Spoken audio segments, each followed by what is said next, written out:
Amakadaro munondipasa manyengwe.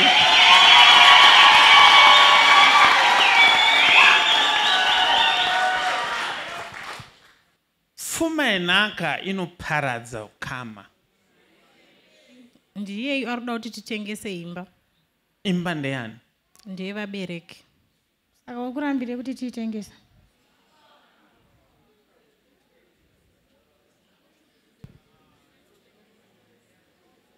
You are sure your sisters? Amen. Iwewe sei urikuda kuti imba itengeswe? Ngatange zvake. Ende imba yefamily tinofanirwa wana mashares nekuti tese tiri vana. Saka imba ikatengeswa izvi baba wakafa wasina kuroora amai. Wana sekuru wakutinetsa. Iyo imba iripo saka tikatengesa imba tonoroora amai vedu.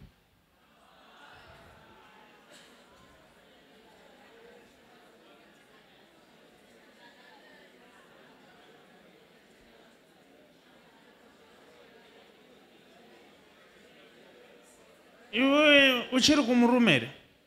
Handisisiri kumurume, ndirikugara mumba pavabereki. Pamba pachibaronza ngaitengeswe. Amen.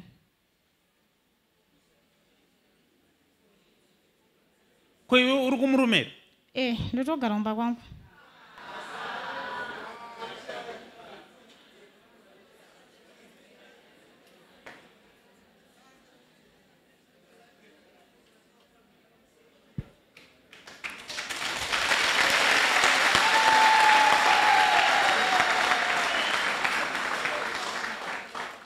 Vanhu munokurumidza kujaja. But handione chamuri kufanira kujajira kamunhu. Vana vaviri vasirwa imba nevabereki ka. Uyu munenge ari kuti ngatitengese imba tishayane mari.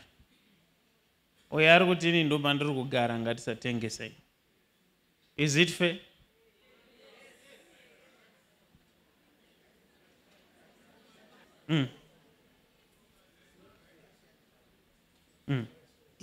It's not fair. Nekuda kwekuti imba yevabereki ndenyu mese. Iwe kugara kwavakaita pamba yevabereki haisi mhosva yeuyo akawanikwa. Iwe unokwanisa kugadzirawo imba yako kana kuti kutsvagawo rimwe business raunoita kana kutonoloja uchizvitsvagirawo zvinobatwa nemaoko ako. Okay.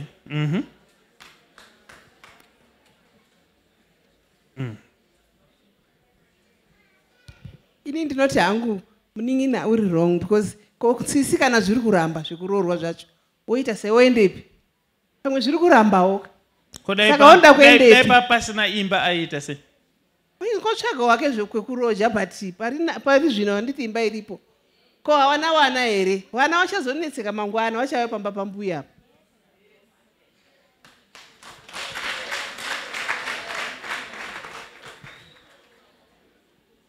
Haleluya. Haleluya. Imba yavabereki inhaka yemusiyiranwa. Haifanirwi kutengeswa. Mwana waragwa kubva uko kana muzukuru unogara ipapo ndiwo musha iwoyo.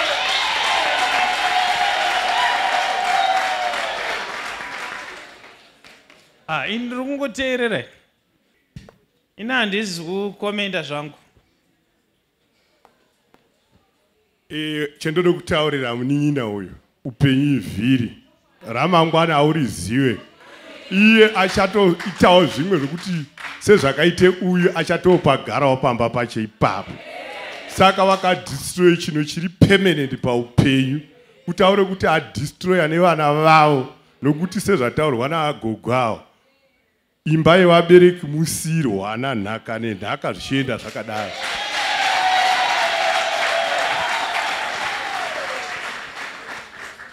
Makaregister estate here?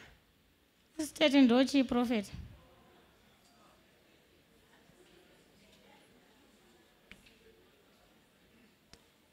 Imba kana totise ava vana vaviri ka. Ndo vana vasara kureva kuti imba ndeyavo. Asi pane chinhu chinonzi estate chandiri kubvunza. Nokuti kana vasina kuregister estate iva havatobvumidzwa kuitengesa. Kutoitengesa vanotosungwa. nekuti unonge uchinzi watengesa chinhu chemufi. Saka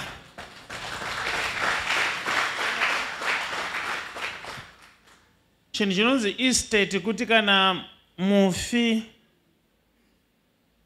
afa aine property yake, imi munoregister kwamaster property yese yanga iine mufi, kuti anga aine mota yakati, imba yakati, stand yakati, stand yakati. Master ochitsvaga executor. Now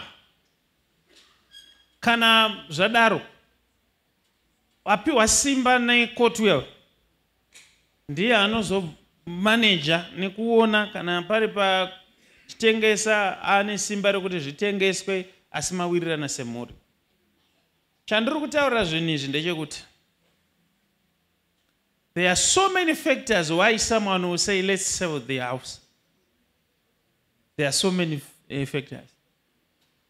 Inhaka tawirirana kuti inhaka nai, but kana iri nhaka zvinoreva kuti pamba ini ndine 50% yangu uye ane 50% yake. Kana dziri dzimba dzedu dzemulocation ngatiti dzinoita 40,000, zvinoreva kuti panhaka iyoyo inini ndine 20,000 yangu uyu ane 20,000 yake. Saka kana paine ari kuti imba ngaitengeswe, iwewe kana uine mari unogona kumuita buy out. Muri kuteera zvandiri kutaura? Iye anokwanisa kukupa 20,000 toti value yemba i40,000, iye unokwanisa kumupa 20,000. Imba yobva yatochinjwa yopinda muzita mani mako. So magadzirisiro andoda kuita imba iyi, iwewe uchiri kuda kuti itengeswe remba? Ndiri kuda kuti itengeswe. Magadzirisiro andoda kuita nyaya iyi ndoda kuigadzirisa nenzira idzi. Iwewe zvinhu zvakakuomera mazuva ano? Zvakatondiomera prophet. Saka ndiri kuda kuti tigadzirise so. Ndiri kuda kuti Mwari akuvhurire madoors emari iwo mukuru.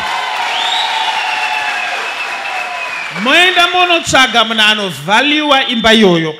Amen, prophet. Iwo mupa hafu yake. Thank you, Iwo prophet. sara nemba.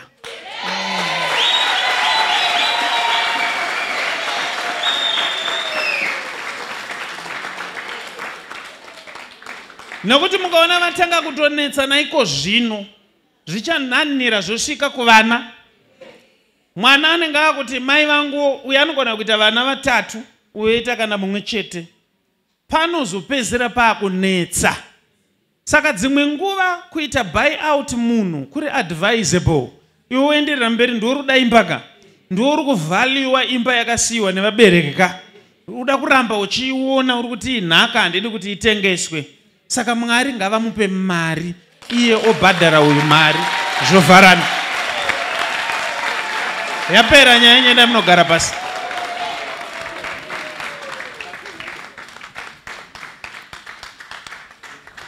Muchaona kuti anenge achiti imba ngaitengeswe ngaitengeswe, murume anogona kunge achimutitengesa. Anenge achida kuti tengesa kuti tifanane, iwe haunganzi unemba indisina. Saka ndikoko haugone kuudza munhu kuti zvauri kuita hazviite, nekuti patiri kutaura naye aratidza kuti pfungwa dzake hadzisi dzake, dzine murume mukati.